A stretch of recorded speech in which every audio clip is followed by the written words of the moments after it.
si yo les preguntara el mecanismo de acción de los diuréticos, ¿qué hacen los diuréticos? Miren, ¿qué hacen los diuréticos? ¿Dónde afectan de la presión?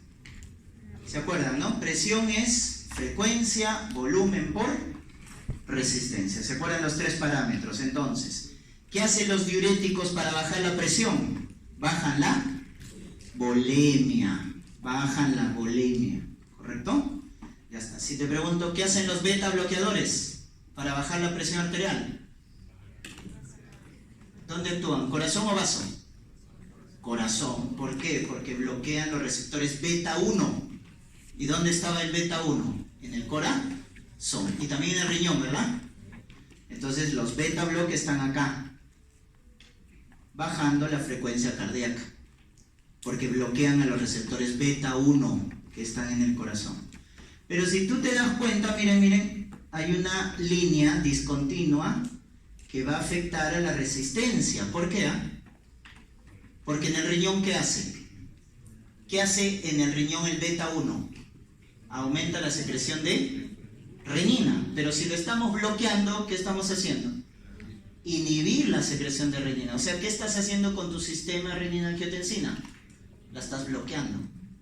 Por lo tanto, también estás bloqueando este efecto, que es la resistencia, porque la angiotensina es un potente vasoconstrictor.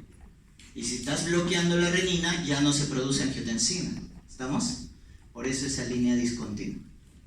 Si les digo dónde trabajan los YECAs, los ARA2 y los calcio antagonistas, miren, estos tres, acuérdate, porque son vasodilatadores. Y al hacer vasodilatación, ¿qué componente afectan? La resistencia.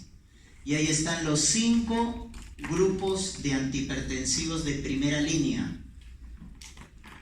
Diuréticos a la cabeza, porque son los más antiguos: YECAs, ARA2, calcio antagonistas y beta bloque, ¿no?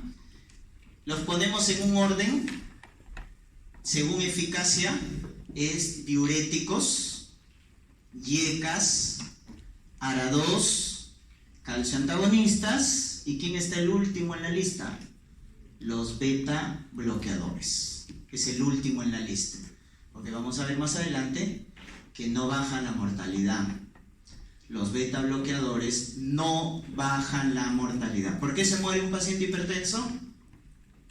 Corazón, cerebro, falla cardíaca, accidente cerebrovascular. Los beta bloqueadores no bajan esos eventos. ¿Estamos? Ya está. Entonces miren el mecanismo, Ya está. Entonces, nuevamente, los antihipertensivos o bajan el volumen, o bajan la frecuencia, o bajan la resistencia. Si bajan la volemia, ¿de quién te debes acordar? Diuréticos. Entonces buscamos acá donde están los diuréticos. Acá están.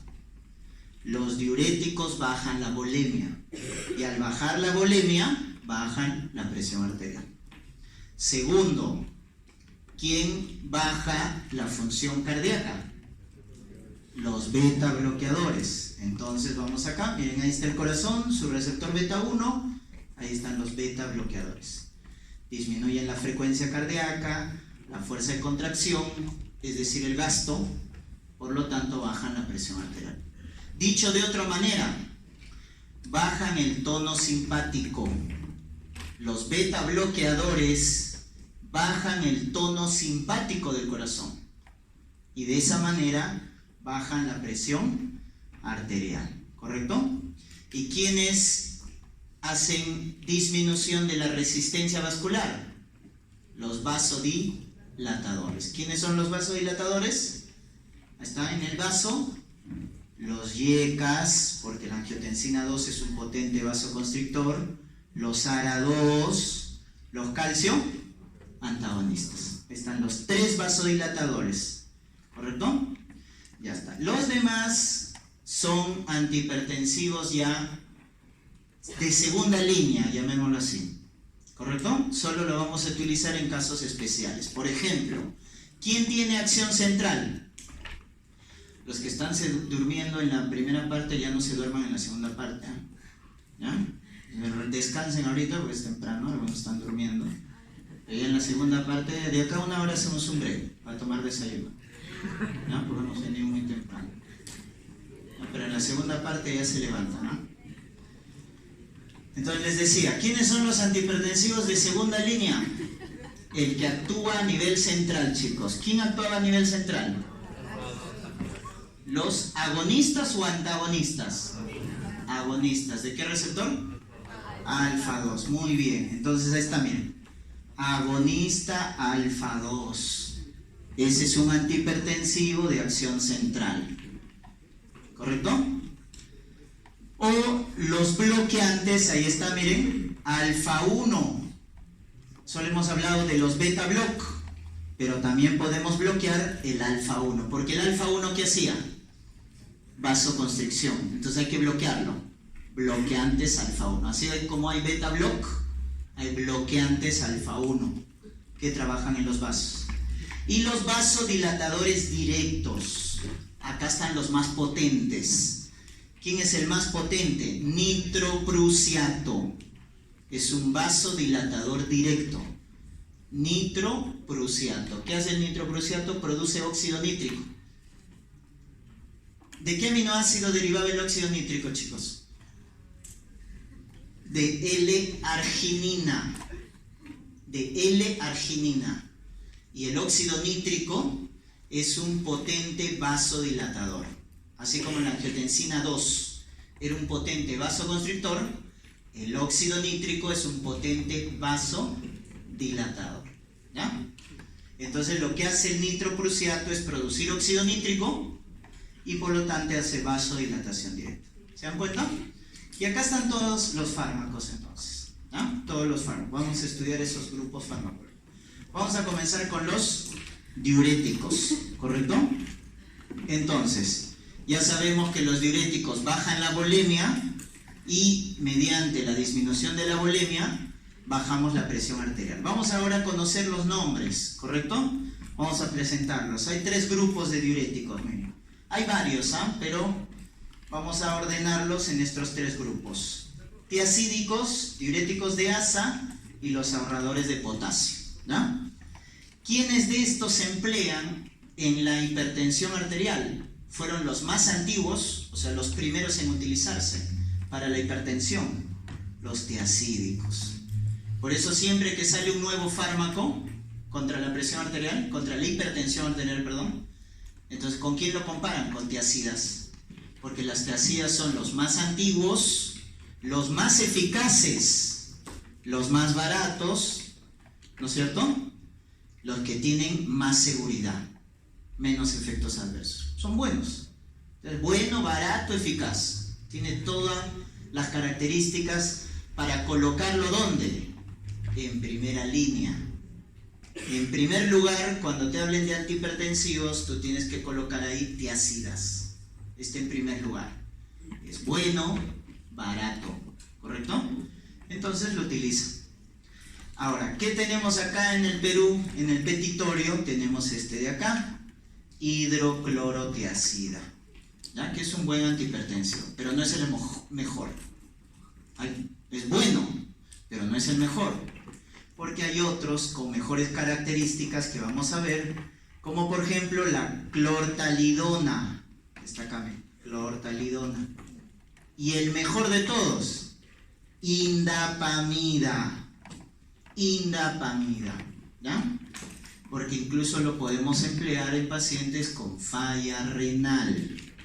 Cuando un paciente tiene falla renal, has aprendido en farmacocinética, cuando un fármaco tiene 2 principales vías de eliminación, el riñón a través de la orina o hepático a través de la bilis. O se elimina por el riñón o se elimina por el hígado. Si yo te preguntara, las tiacidas, ¿por dónde se eliminan? Por el riñón, porque se filtran por el glomérulo y tienen su mecanismo de acción en la nefrona. O sea, las tiacidas tienen eliminación renal. Por lo tanto, cuando un paciente tiene insuficiencia renal, ¿le podrás dar tiacidas? No, porque ya no va a actuar. Cuando el paciente tiene falla renal, las tiacidas ya no actúan. Excepto, ¿qué tiacídico? Indapamida. ¿Por qué? ¿Qué te dice la lógica? ¿Tendrá eliminación renal? Eliminación hepática. Por eso sale de ese grupo, ¿correcto? O resalta, mejor dicho, ¿no? Dentro de ese grupo. Indapamida sí le puedes dar, es el diurético tiacídico que sí puedes dar en falla renal, ¿ya? Ya está, pero no se mareen, ¿ah? El concepto que quiero que recuerdes es que si un paciente tiene falla renal y te pregunto en el examen, ¿le daré tiacídicos?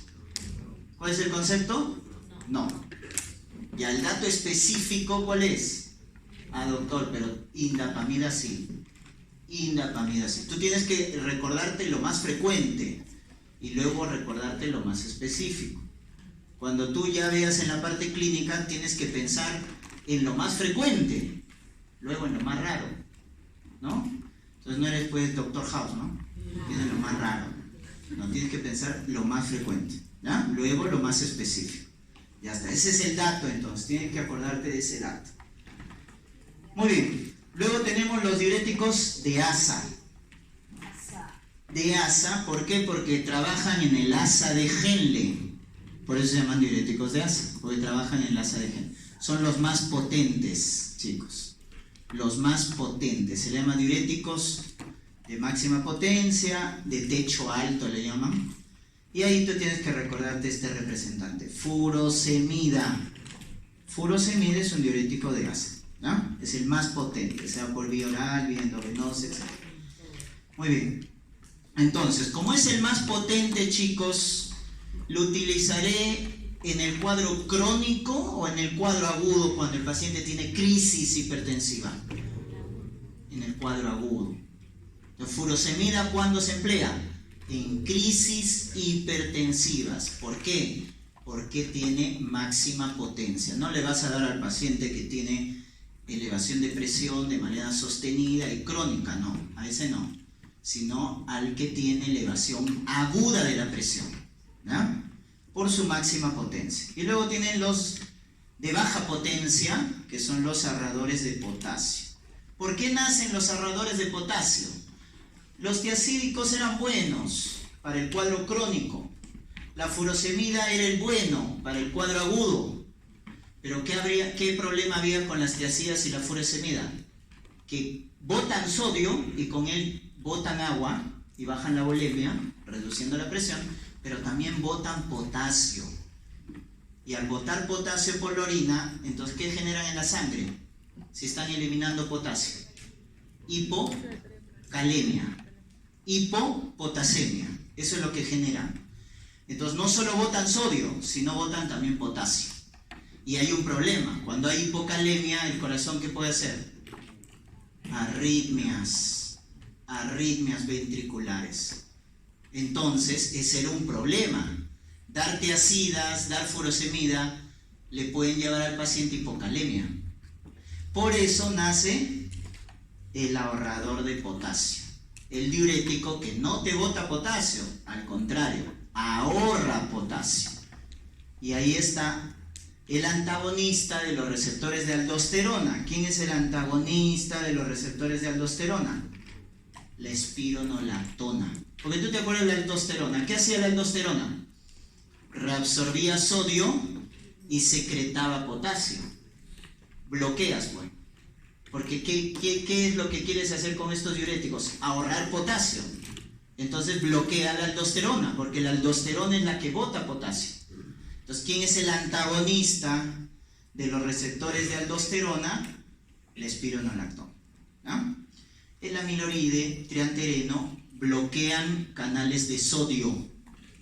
Bloquean canales de sodio, ¿no? Muy bien, entonces ahí tenemos los diuréticos y los representantes de cada grupo, ¿ya? Entonces acá miren, está la nefrona y de manera general, entonces cuando te digan ¿dónde actúan las tiacidas? Que son los antihipertensivos de primera línea, miren, las tiacidas trabajan en el túbulo contorneado distal, bloqueando ¿qué cotransporte? sodio, cloro. Bloquean este cotransporte en el túbulo distal, sodio, cloro. Entonces, al bloquear la absorción de sodio, están eliminando sodio en la orina, y al eliminar sodio va con agua, por eso reduce la volemia, ¿ya? Entonces, las tiacidas trabajan en el túbulo distal bloqueando el cotransporte sodio-cloro. ¿Dónde trabaja la furosemida? En el asa de Henle. ¿Pero en qué rama? ¿Descendente o ascendente? Ascendente. ¿Rama delgada o rama gruesa? Rama gruesa. Entonces tienes que acordarte de Raj. Rama ascendente gruesa. Raj. Rama ascendente gruesa del asa de Henle. Pero es fácil, pues, ¿no? Furosemida trabaja en el asa, pues, doctor. No, eso es fácil. Con nombre y apellido. Trabaja en la rama ascendente gruesa del asa de Henle. ¿Dónde está ubicado acá? Bloqueando este cotransporte, miren. Sodio, potasio, 2 cloros. Sodio, potasio, 2 cloros. Ahí trabaja, en la rama gruesa ascendente. ¿Dónde trabaja la espironolactona? Bloqueando los receptores de aldosterona. ¿Y dónde trabajaba la aldosterona? En el túbulo colector. Acá entonces está el antagonista de los receptores de aldosterona, que es un agarrador de potasio, la espironolactona, ¿ya? Muy bien. Por acá ven otro diurético, miren, que es inhibidor de la anidrasa carbónica, que está en el túbulo contorneado proximal, ¿ya? Pero esto no lo empleamos en la hipertensión, se emplea en el glaucoma, ¿ya? Inhibidor de la anidrasa carbónica, ¿ya? Porque la anidrasa carbónica no solo está en el riñón, está en varios líquidos, y uno de ellos es en el ojo, en el humor acuoso, ¿ya? Entonces, ¿dónde se emplea este diurético inhibidor de la anidrasa carbónica? Para bajar la presión intraocular. Ahí se emplea este diurético. El inhibidor de la anidrasa carbónica se emplea para disminuir la presión intraocular. Por eso se utiliza en el glaucoma.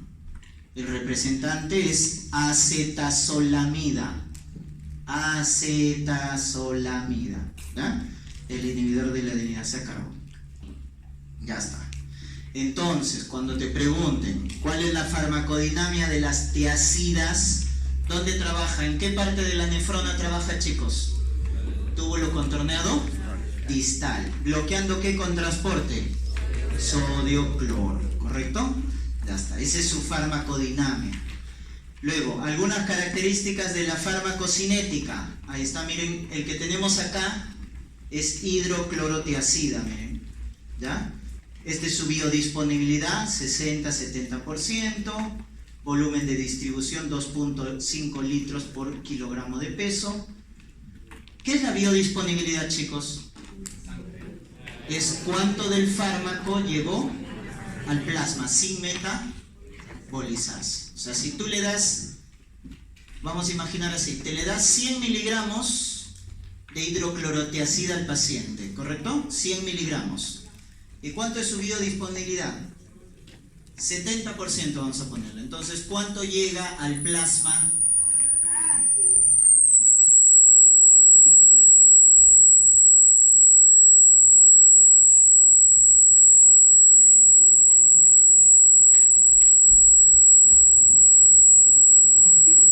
Les estaba mencionando entonces de la biodisponibilidad, ¿no es cierto? Era la cantidad del fármaco que llega al plasma sin modificarse, ¿no? 60-70% para la hidroclorotiacida, o sea, tiene buena biodisponibilidad, porque la mayor parte del fármaco va a entrar sin metabolizarse. Y luego tenemos el volumen de distribución, que en este caso es 2.5 litros por kilo, ¿ya? Recuerden que cuando el volumen de distribución es más de 1, ¿ya? Más de 1, ¿dónde está? ¿En el plasma o en los tejidos? En los tejidos. Cuando un fármaco tiene su volumen de distribución más de 1 litro por kilo, se va a distribuir a los tejidos. En cambio, cuando es menos de 1, quiere decir que se queda en el plasma más concentrado. ¿Estamos? Entonces miren, su volumen es 2.5, entonces se distribuye rápidamente a los tejidos. Esta es la unión a proteínas, 40%. Miren la eliminación, 95% renal. Por eso cuando hay insuficiencia renal, ya no tiacidas, ya no. Porque la mayor parte se elimina por el riñón. Tiempo de vida media, 10 horas, 9 a 10 horas, ¿no? El tiempo de vida media. Ya está. Les dije que mejor que la hidroclorotiazida tenemos acá la clortalidona. ¿Y quién tiene eliminación hepática? Ahí está. Indapamida. Que no tenemos acá, ¿eh? Acá solo vamos a tener lo barato. En el petitorio lo barato. Tenemos hidroclorotiazida, ¿no?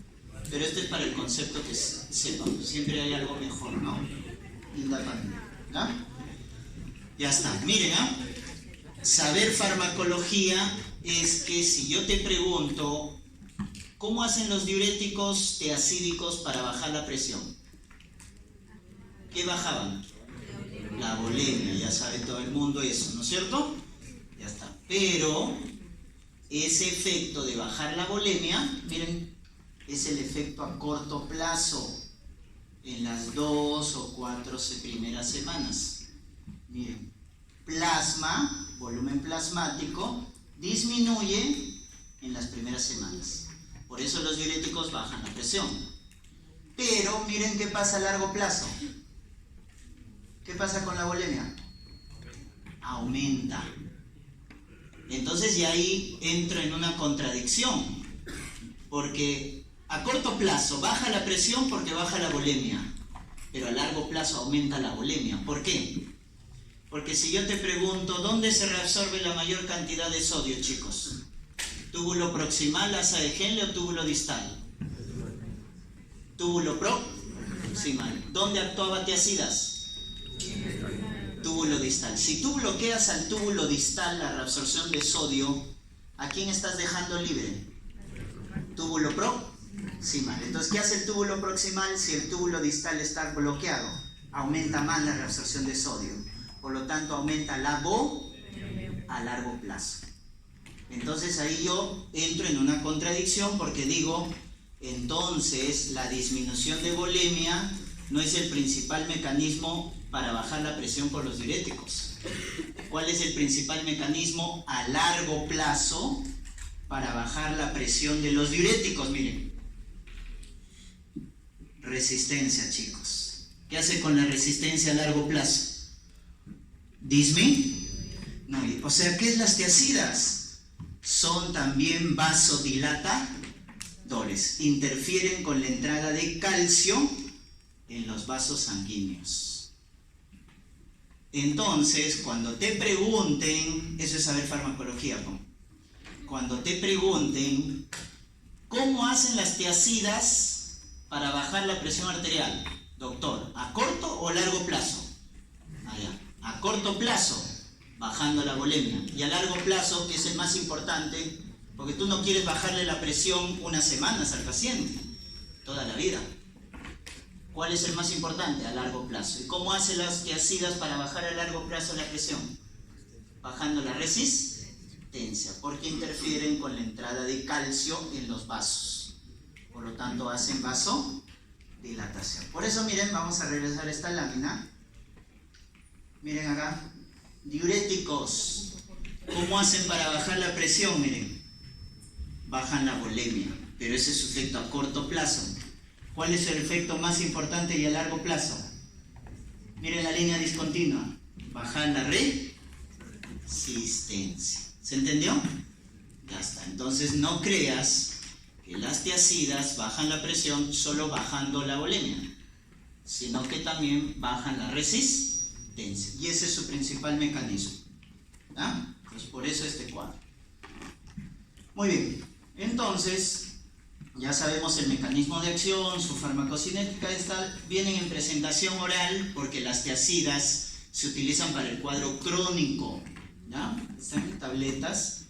Su inicio de acción, la duración del efecto. Hidroclorotiazida se da a dosis bajas y luego vamos aumentando la dosis hasta conseguir la dosis ideal del paciente.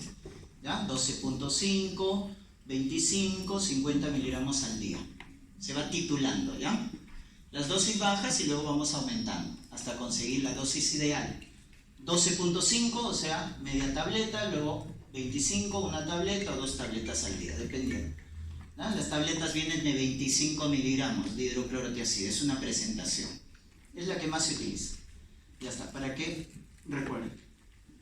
Ya está. La aplicación terapéutica, tercer componente que vamos a ver, ya sabemos farmacodinamia, algo de farmacocinética y la aplicación. ¿Dónde lo empleamos entonces? Acá. Hipertensión arterial. Y póngale ahí, de primera línea, porque es el bueno barato, bajo costo y el más eficaz.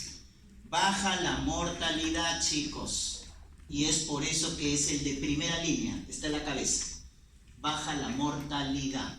¿Estamos? Y recuérdate el efecto que hemos hablado.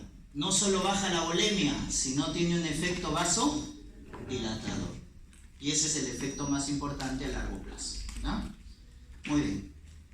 También se da en edemas. ¿Por qué? Porque si baja la volemia, lo empleo en cuadros edematosos de falla cardíaca, insuficiencia cardíaca, síndrome nefrótico, etc. Eso lo vamos a ver. Ya está. Entonces, chicos, las tiacidas eliminan sodio y con ello eliminan agua. ¿Correcto? ¿Qué también eliminaban? Potasio. Eliminan sodio, eliminan potasio a través de la orina. ¿Pero qué no eliminan? Calcio. ¿Qué hacen con el calcio las tiacidas? En el túbulo distal, chicos, recuérdate de nefrología, había una lucha. ¿Entre quién? Entre la reabsorción de sodio y la reabsorción de calcio. Si hay bastante sodio, el sodio se reabsorbe más. Si hay bastante calcio, el calcio se reabsorbe más en el túbulo distal. O sea, el sodio y el calcio compiten. Entonces, ¿qué es lo que pasa? Las tiacidas, ¿qué canal están bloqueando? En el túbulo distal. Sodio. ¿Quién queda libre? Calcio. Entonces, ¿qué pasa con el calcio? Se reabsorbe más. ¿Correcto? Entonces, al reabsorberse más calcio, por eso lo empleamos en ¿qué casos? Cuando el paciente tiene cálculos de oxalato de calcio en el riñón. ¿Por qué un joven? Porque esto es más frecuente, los cálculos renales son más frecuentes en jóvenes, a partir de los 30 años. ¿Ya? Porque van a ver, ustedes experimentan un cambio a partir de los 30 años. ¿Ya? Más sedentarismo, obesidad, etc. Dejan de hacer ejercicio, hasta los 30 salen a correr, dinámicos, flaquitos, ¿no? Y van a ver su foto de promoción de ingresantes, que cuando se gradúan va a haber un cambio morfológico. ¿Ya? Entonces, a partir de los 30 años, ¿qué pasa? Hacemos menos ejercicio, consumimos menos agua. Entonces se forman cálculos en los riñones. Y el cálculo más frecuente es el de calcio. ¿Y por qué se forman cálculos de calcio en el riñón? Fácil, porque en la orina tienes bastante calcio. Por eso el calcio precipita y se forma un cálculo, una piedra, porque hay bastante calcio en la orina. ¿Cómo evitas que haya bastante calcio en la orina? Con un fármaco que reabsorba calcio, que no le elimine en la orina, sino la reabsorba. ¿Correcto? Entonces, ¿quién es ese fármaco que reabsorbe calcio? Tiacidas. Reabsorbe calcio. ¿Correcto? Es un fármaco que se da para los cálculos. Y de acá deduces otra cosa. Cuando tengas un paciente hipertenso con osteoporosis, más adelante vamos a ver que los antihipertensivos se eligen también por la comorbilidad, por la patología que pueda tener el paciente. ¿Qué antihipertensivo le darás a un paciente hipertenso con osteoporosis? Matas 2 pájaros de un tiro, ¿no? ¿Qué le darás? Tiacidas. Porque le vas a aumentar la reabsorción de calcio y además le vas a bajar la presión arterial. Entonces le das tiacidas. ¿Correcto? Ya está. Entonces tienes que recordarte de ese efecto. Bueno, de ahí diabetes insípido, se lo van a ver más adelante en la parte clínica. Efectos adversos, cuarto componente, miren, las tiazidas botan sodio, botan potasio, ¿correcto? Botan sodio, botan potasio y producen un trastorno ácido-base. Producen alcalosis metabólica, ¿ya? Alcalosis metabólica. ¿Y por qué producen alcalosis metabólica? Porque las tiazidas no solo reabsorben calcio, sino también reabsorben bicarbonato. Entonces, al reabsorber bicarbonato, ¿qué pasa si el bicarbonato aumenta en la sangre? ¿El pH disminuye? No, aumenta. Bicarbonato y pH son directamente proporcionales. Si el bicarbonato aumenta, el pH aumenta. Alcalosis. Entonces, las tiazidas, ¿qué hace con los electrolitos en la orina? ¿Qué hace con los electrolitos en la orina? Bota sodio, bota potasio, pero ¿qué reabsorbe? Calcio y bicarbonato. ¿Estamos? Como reabsorbe bicarbonato, hace alcalosis metabólica. Pero como bota sodio, bota potasio y también magnesio, bota por la orina, miren lo que produce: hipocalemia, hiponatremia, hipomagnesemia. Puede producir eso, porque esos electrolitos se eliminan en la orina. Por el contrario, ¿qué hace con el calcio? Miren, hipercalcemia, aumenta el calcio porque se reabsorbe. Y esto es el dato importante: produce trastornos metabólicos. Aumenta la glucosa, aumenta el ácido úrico, aumenta el colesterol, aumenta el triglicérido. Esos son los problemas metabólicos que puede producir las tiazidas. Por eso, ¿en qué pacientes están contraindicados? ¿Quién tiene elevado el ácido úrico? ¿Cómo se llama la enfermedad que tiene elevación de ácido úrico? Gota, muy bien. La gota tiene hiperuricemia, bastante ácido úrico. Por lo tanto, ¿en quién está contraindicado utilizar tiazidas? En pacientes gotosos. En gota está contraindicado. ¿En quién más? ¿Qué pasa si el paciente tiene hipertensión y tiene su colesterol, su triglicérido elevado? Ya no le puedes dar tiazidas. Cuando el paciente tiene dislipidemias, ya no le puedes dar. Mucho cuidado si el paciente tiene diabetes, porque las tiazidas pueden producir cuadros de hiperglicemia o bajan la acción de los antidiabéticos. ¿Estamos? Ya está. Ya, efectos más raros: pueden producir pancreatitis en pacientes predispuestos, y a nivel hematológico bajan las plaquetas, producen plaquetopenia, trombocitopenia. ¿Ya? Esos son los efectos adversos. ¿Para qué me sirve conocer los efectos adversos? Para saber a qué paciente no le puedo dar. Entonces, ¿a qué paciente le voy a dar tiazidas? Es el antihipertensivo de primera línea. Si a ti te dan un caso clínico en tu examen, paciente hipertenso, ¿qué antihipertensivo le das? Así nomás, paciente hipertenso, ¿qué antihipertensivo? Tiazidas. Es el primero que le das. ¿Correcto? Entonces, ¿por qué? Porque es el barato y el más eficaz. Bajo costo, buena eficacia, baja la mortalidad. ¿Correcto? Pero ¿en quién no vas a poder dar tiazidas? Diabéticos, porque se descompensan. Pero más importante, gota. Esa es la más importante. Segundo, dislipidemia. Si el paciente tiene colesterol o triglicérido elevado. ¿Ya? Y miren este gráfico. Si te preguntan, ya, doctor, es el bueno barato. Le he dado tiazida al paciente y el paciente al inicio respondía bien, pero ahora ya no responde. Eso se llama resistencia a los diuréticos, a las tiazidas. ¿Y cuál es la principal causa de resistencia a las tiazidas? El mecanismo que hemos hablado.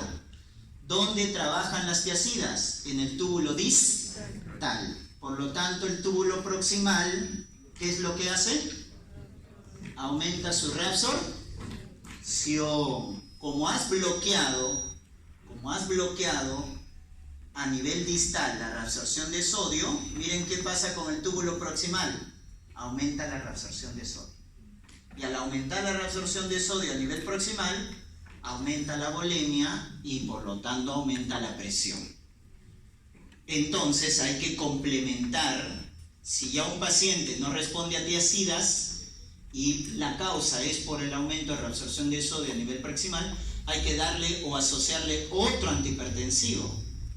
¿Con qué otro antihipertensivo le vas a asociar?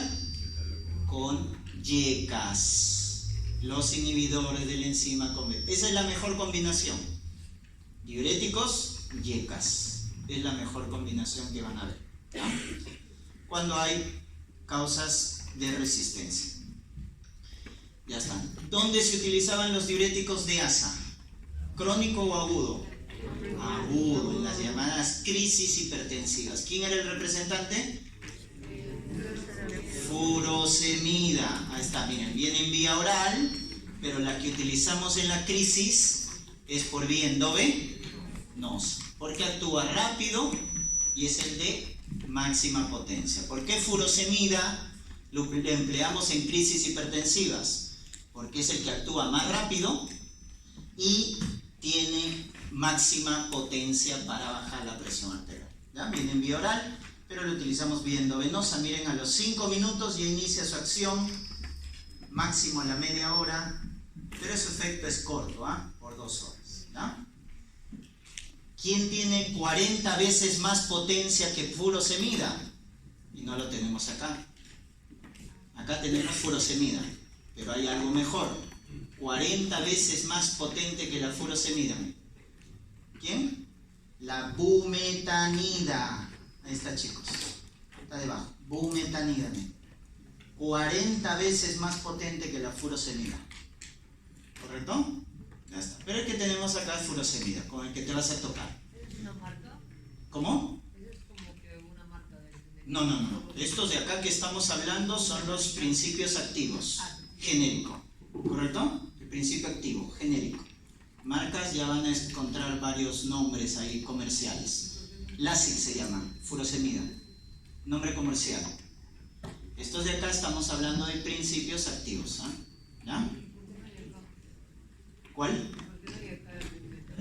No, porque cuesta caro, no lo trae. El Ministerio de Salud no le gusta invertir en medicina. Trae todo lo barato.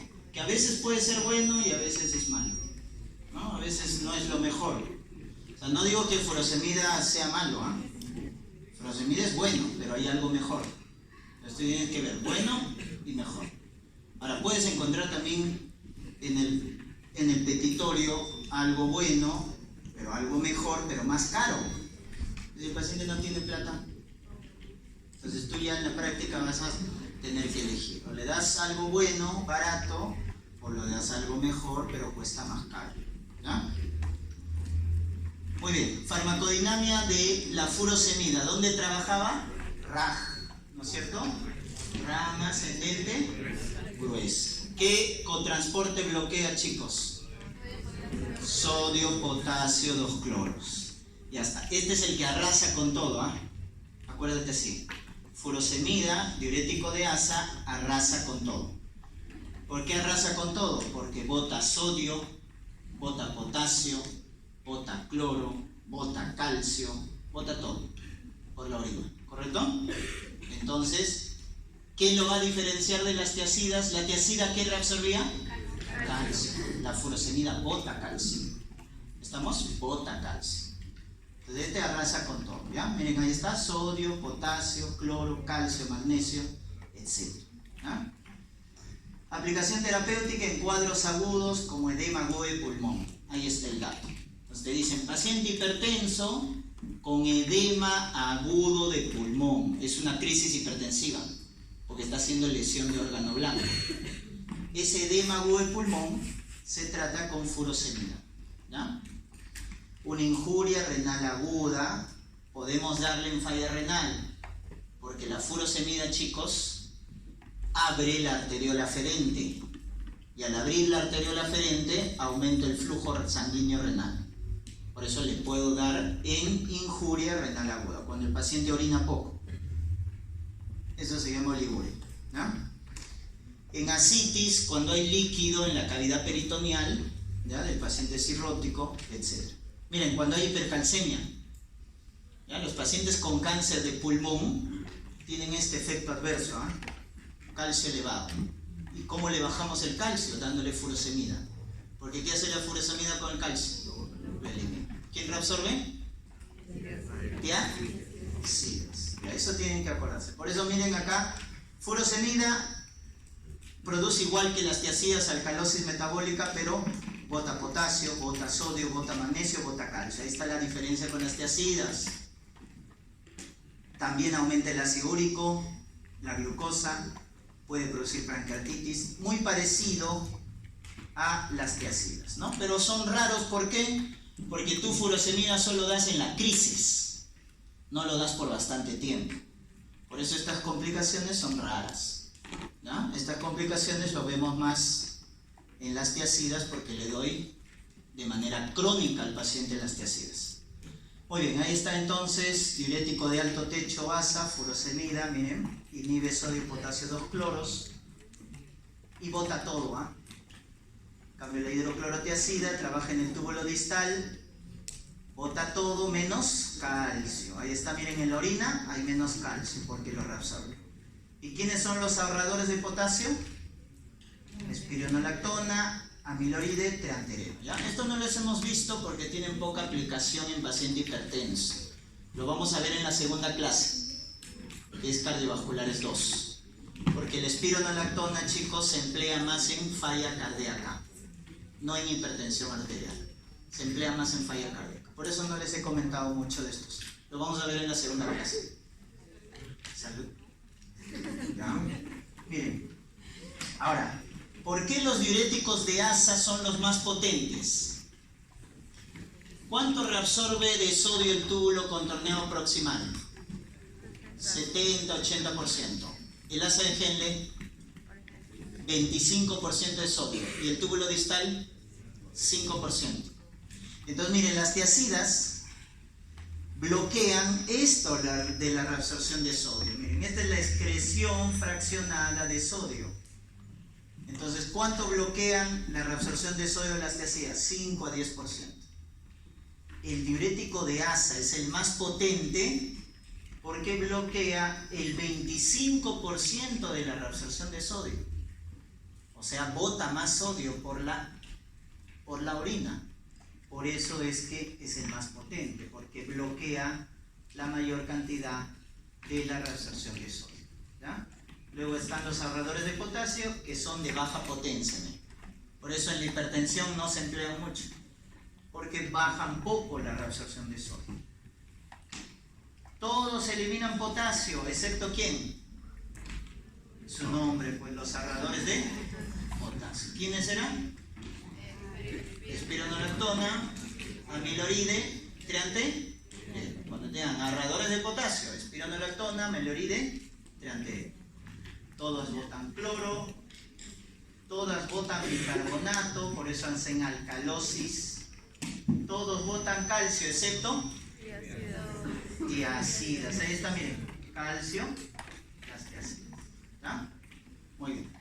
Entonces, si en tu examen te dicen, un paciente a nivel de la sangre, encuentro que el sodio, el potasio y el calcio están bajos. Sodio, potasio y calcio están bajos. ¿Qué está tomando? Furosemida. Está bajo el sodio, el potasio y el calcio está normal. Tiazidas. Está el sodio, el calcio bajos, pero el potasio está normal. Ahorrador de potasio. O sea, tú con una concentración sérica en la sangre sabes la respuesta de los diuréticos, ¿no? Muy bien. Después de las tiazidas, entonces, primer lugar, tiazidas. Segundo lugar, inhibidores de la enzima convertidora de angiotensina, los YECAS. Pero habíamos dicho que había 3 blancos terapéuticos, ¿verdad? Para bloquear el sistema renina-angiotensina. ¿Cuáles eran esos 3 blancos? Inhibidor directo de la renina. ¿Cómo se llamaba? Alisquiren. Acá tienes que repetir, para que te memorices. La mejor forma para memorizar es repetir. Entonces, inhibidor directo de la renina, alisquiren. Segundo, YECAs, los más conocidos. Los YECAs bloquean a la ECA, por lo tanto bloquean la producción de angiotensina 2. Pero algo más. La ECA, miren qué es lo que hacía la ECA. ¿Metabolizaba a quién? A la bradicinina. ¿Y qué es la bradicinina, chicos? Vasodilatador. La angiotensina es vasoconstrictor y la bradicinina es vasodilatador. Entonces, ¿qué hacen los YECAs? Miren lo que hacen los YECAs, ¿ah? Bloquean la síntesis de angiotensina y aumenta la vida media ¿de quién? De la bradicinina. Porque al bloquear a la ECA, ya la bradicinina no se metaboliza. Entonces, ¿qué es lo que pasa? La angiotensina 2 baja y la bradicinina aumenta. Efecto general, vasodilatación. Con lo cual baja la resistencia y baja la presión arterial. Tercer blanco terapéutico. ¿Qué bloqueábamos? Los receptores. ¿Quién era el malo? El AT1. Ahí está el BRAT o ARA2. BRAT porque era bloqueador de receptor de angiotensina, o ARA2, antagonista de los receptores de la angiotensina 2. Pero muchos se confunden acá, le llama ARA2, pero ¿qué receptor bloqueó? El AT1. No se confundan, ¿eh? En el examen les ponen así como trabalenguas. Bloquea los receptores AT1. ¿Ya? Entonces lo que hacen los YECAs es esto, pues bloquear la síntesis de angiotensina 2 y aumenta la bradicinina. Entonces miren los 3 niveles de bloqueo. Ya está. Entonces, si yo doy alisquiren, chicos, estos son inhibidores directos de la renina, alisquiren. ¿Cómo estará la angiotensina 1, la angiotensina 2? Bajos. ¿Por qué? Porque estoy bloqueando arriba. Si bloqueo la renina, no se produce angiotensina 1 ni 2. Por eso ustedes ven acá. ¿Cómo está la angiotensina 1 y la angiotensina 2? Bajos. Pero ¿qué pasa si doy un YECA? Ya no estoy bloqueando arriba, estoy bloqueando al medio. Si doy un YECA, miren quién aumenta. ¿Quién aumenta? La angiotensina 1. ¿Quién es el que de verdad baja? La angiotensina 2. Porque ¿qué estás haciendo con los YECAs? Inhibición de la síntesis de angiotensina 2. ¿Y quién aumenta? Aparte de la angiotensina 1, también aumenta la bradicinina. Por eso tiene efecto vasodilatador. ¿Ya? Entonces el alisquiren, chicos, como trabaja arriba, baja todo. En cambio, los YECAs baja la angiotensina 2, la angiotensina 1 y la bradicinina aumenta. ¿Y quién aumenta todo? Angiotensina 1, angiotensina 2, pero no aumenta la bradicinina. ¿Quién hace eso? Los ARA2 o BRAT. Los ARA2 o BRAT aumentan la angiotensina 1, aumentan la angiotensina 2, pero no hay aumento de la bradicinina. ¿Correcto? Esos son los BRAT. Entonces, ¿por qué? Porque los BRAT trabajan en los receptores. ¿A quién inhibe? ¿Y quién estimula? Porque se queda libre. Si tú bloqueas al AT1, ¿quién quedó libre? El AT2. Entonces el AT2 empieza a estimular. ¿Estamos? El bueno, ¿no? El bueno era el AT2. Miren esos efectos que se producen. ¿Por qué esas diferencias? Porque depende del nivel donde actúa. ¿Ya? Entonces, igualito que en los diuréticos, los electrolitos, te van a preguntar esto. Entonces te van a decir, ¿quién aumenta la bradicinina? ¿Alisquiren, YECAs o ARA2? YECAs. ¿Quién no aumenta bradicinina? ARA2. ¿Correcto? Ya está. Eso tienes que recordar, porque vamos a verlo también en los efectos adversos. Y acá miren, vamos a compararlos con los otros antihipertensivos que hemos visto. Miren, si te preguntaran, ¿qué hacen los diuréticos? Que ya lo hemos visto, con el sistema renina-angiotensina-aldosterona? ¿Lo inhiben o lo estimulan? ¿Qué estás viendo ahí? ¿Qué hacen los diuréticos con el sistema renina? Lo estimulan. Y esa es otra causa por qué hay resistencia a los diuréticos. Porque, chicos, los diuréticos bajan la volemia. Y al bajar la volemia, perfecto, baja la perfusión de la arteriola aferente. Y si bajaba la perfusión de la arteriola aferente, ¿quién se segregaba? La renina. ¿Se acuerdan? Los diuréticos bajan la volemia. Al bajar la volemia, hipoperfusión de la arteriola aferente. No se activaba el sistema renino. Entonces, los diuréticos activan al sistema renina-angiotensina-aldosterona. Es por eso que puede, algunos pacientes, haber resistencia a los diuréticos. Y esta es una causa, activación del sistema. Por eso, ¿con qué los complementábamos los diuréticos? Con yecas. Y ahí ya bloqueabas todo. Bloqueabas el sistema renina y bloqueabas la volemia. Por eso la mejor combinación, ¿cuál es cuando te pregunten? Yeca, diuréticos. Mejor combinación. Los bloqueadores de canales de calcio no hacen nada con el sistema renina. ¿Por qué? Porque se meten con los vasos y no tienen nada que ver, porque interfieren con el calcio. O sea, no tienen nada que ver, por eso está ahí la flecha horizontal. Y si te preguntan qué hace el beta-block con el sistema renina, lo inhiben. ¿Por qué? Exacto, porque en el riñón, ¿qué receptor teníamos? Beta-1. ¿Y qué hacía el beta-1? Aumentaba la secreción de renina. ¿Te acuerdas que el beta-1 aumentaba la secreción de renina? Si lo estás bloqueando, bajas la secreción de renina. Y si no hay renina, no hay sistema renina-angiotensina-aldosterona. Entonces, los beta bloqueadores no solo tienen efecto a nivel del corazón, sino también, ¿qué es lo que hacen? Deprimen el sistema renina-angiotensina-aldosterona. ¿Ya? Entonces, miren el efecto que producen los antihipertensivos en este sistema. Muy bien. Los YECAs son los más conocidos, los inhibidores de la enzima convertidora, y ahí tenemos estos, todos estos de acá. Les recomiendo 3, porque son los que más se usan. Captopril, que es el más antiguo, enalapril y lisinopril. ¿Correcto? Captopril, enalapril, lisinopril. Ahí están todos los priles. Captopril tiene una biodisponibilidad del 75%, unión a proteínas 40%. Rápido inicio de acción. Ojo, cuando te digan qué YECA tiene el más rápido inicio de acción, la respuesta es captopril. Por lo tanto, lo utilizaremos en la crisis hipertensiva o en el cuadro crónico. Crisis, en las llamadas urgencias hipertensivas, que ya vamos a ver. Pero, chicos, también lo podemos emplear en el cuadro crónico.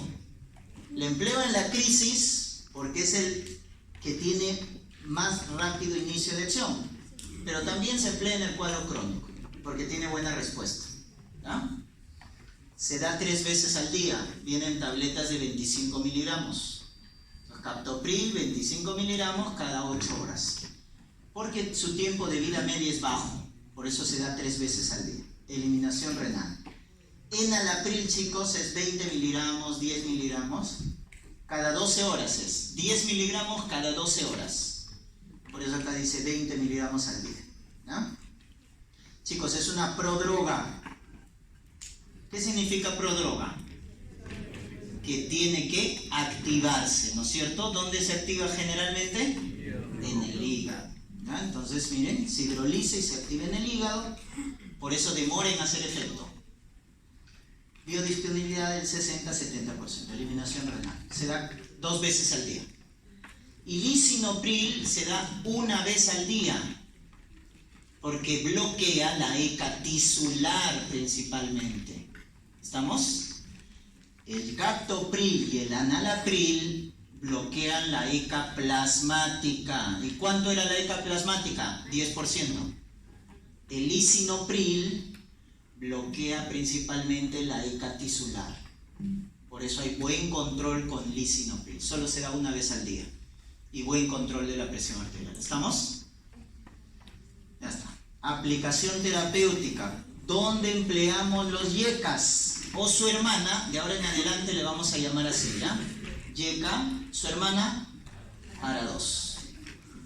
YECAS, ¿dónde lo empleamos? Y miren, tienen la misma indicación que los ARA2. Tienen lo mismo. ¿Cuál es la diferencia? Costo y eficacia. En hipertensión arterial, costo y eficacia. Si te preguntan, ¿quién es más barato? Los YECAS. Los ARA2 cuestan más. Tienen mayor costo. En hipertensión arterial, ¿quién tiene más eficacia? Los YECAS. Los ARA2 no bajan la mortalidad. ¿Quiénes bajan la mortalidad en pacientes con hipertensión arterial? De la cabeza. Tiazidas. Segundo, YECAS. Ya está. Esos dos bajan mortalidad, chicos. ARA2, beta block, calcio antagonistas, no. Discutido su disminución de la mortalidad. ¿Ya? Miren, entonces los YECAS, ¿en qué pacientes vamos a emplear los YECAS? Paciente hipertenso que tenga estas comorbilidades. Le dicen, paciente hipertenso con falla cardíaca, le das YECAS. Cuando tiene falla cardíaca, cuando tiene infarto agudo de miocardio, hipertrofia de ventrículo izquierdo. ¿Por qué? ¿Por qué si el corazón está hipertrofiado debes darle YECA obligado? Porque ¿quién hacía hipertrofia? La angiotensina. Entonces hay que bloquearla. Sería un delito que un paciente hipertenso que tenga hipertrofia esté tomando tiazidas. Porque con las tiazidas no vas a bloquear a la angiotensina. ¿Quién es responsable de la hipertrofia y fibrosis del corazón? La angiotensina. Por eso tienes que darle YECAS. Entonces, cuando te digan tu caso clínico, paciente hipertenso con hipertrofia, ¿qué le tienes que dar? YECAS. Mira, cada vez que el corazón falla cardíaca, infarto, hipertrofia, YECAS. ¿Correcto? Diabetes. Es muy frecuente, ustedes van a encontrar pacientes. ¿Qué tiene de comorbilidad? Hipertenso. ¿Y de IAPA? Diabetes. Hipertenso diabético. ¿Qué antihipertensivo es el de elección? YECAS. En el diabético es de elección los YECAS. ¿No? Y también cuando hay esto, proteinuria, microalbuminuria. Chicos, ¿cuánto se puede eliminar de albúmina en la orina? Eso han visto en fisiología. ¿Cuánto es lo normal? ¿O no se elimina albúmina en la orina? Y a veces ese es de primaria, pone. O sea, uno sabe que las proteínas no hay en la orina, ¿no? Pero ya cuando entras a medicina sabes que se excreta albúmina en la orina. ¿Cuánto de albúmina en la orina? 30 miligramos en 24 horas. ¿No? 30 miligramos en 24 horas. Cuando una persona excreta en la orina más de 30 miligramos, se llama microalbuminuria. Y cuando excreta más de 300, macroalbuminuria. ¿Estamos?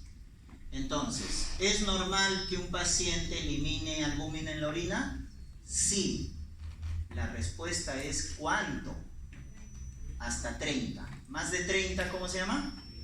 Microalbuminuria. ¿Más de 300? Macroalbuminuria. ¿Ya?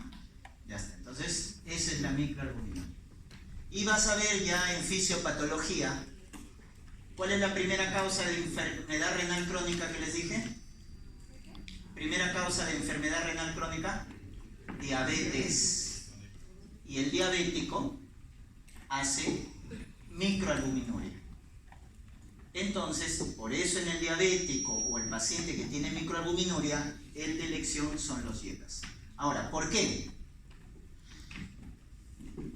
Las proteínas, para que aparezcan en la orina, ¿qué han tenido que hacer?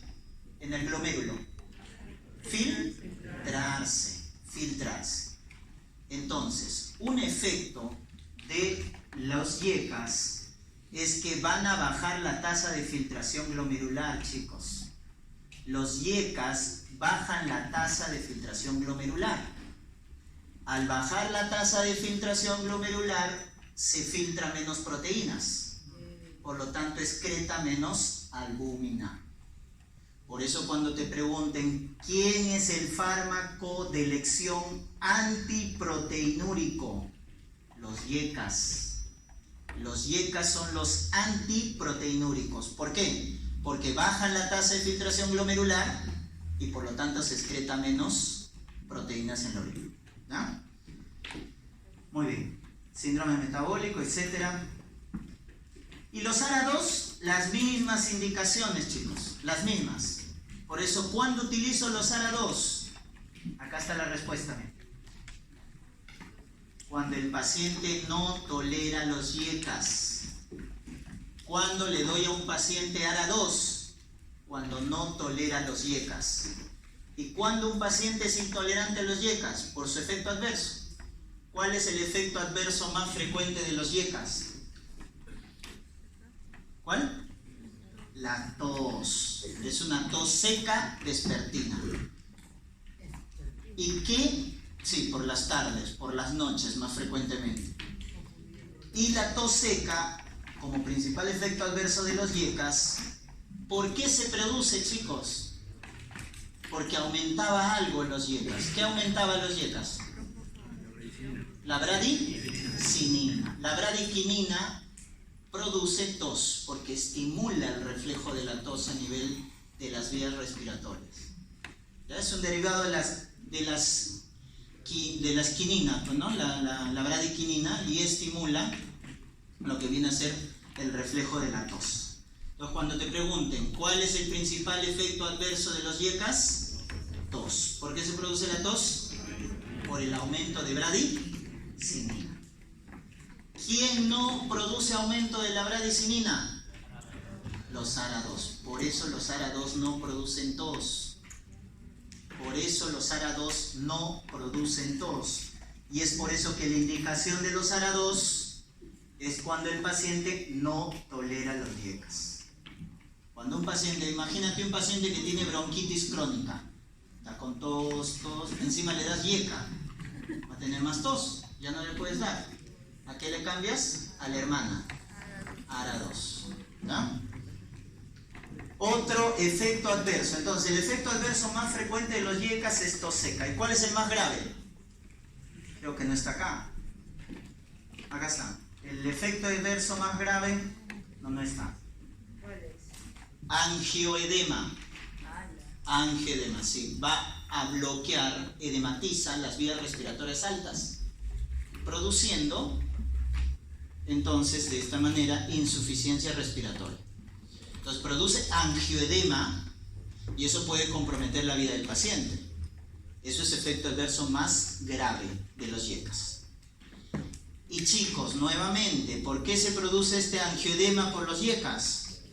Por la bradicinina. Entonces, tanto la tos como el angioedema se produce por el aumento de bradicinina.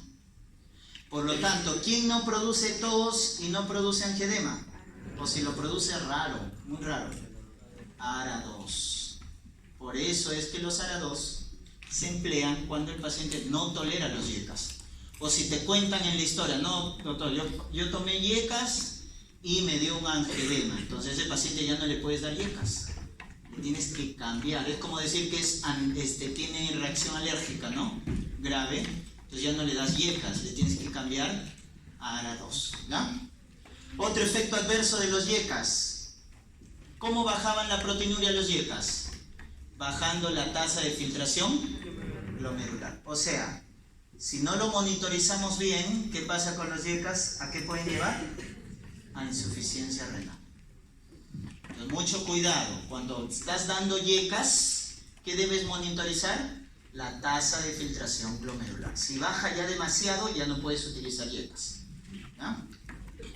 Eleva el potasio, igual que el espironolactona. Eleva el potasio. ¿Por qué?